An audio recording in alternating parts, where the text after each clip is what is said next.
ได้สำเร็จเดี๋ยวตัวเดียวสิ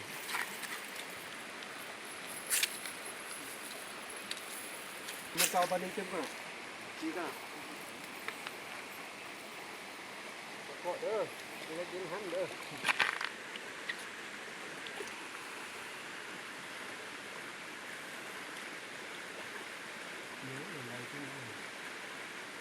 ห้วยนี่ปลาหมอมชิ้นยอดแหละกำลัง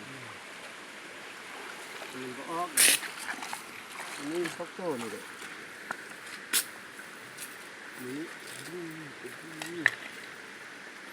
ของบนเก่ากันยังไหลตลอด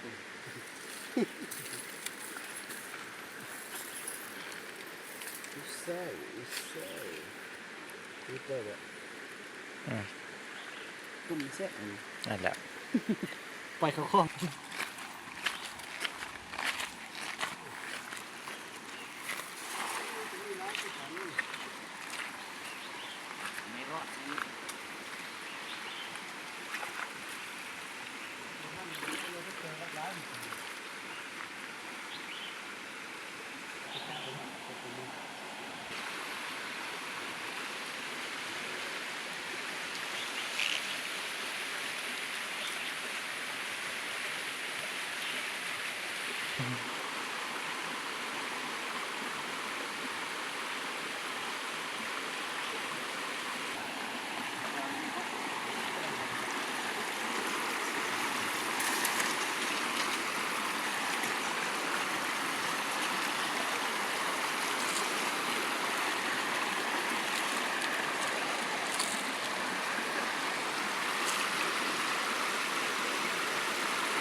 มันพักพัน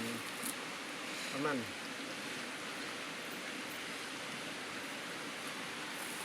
โอ้วันบังวันเพิ่งผลคักอ่ะมีนาก้ามีนาดันมันบังพัก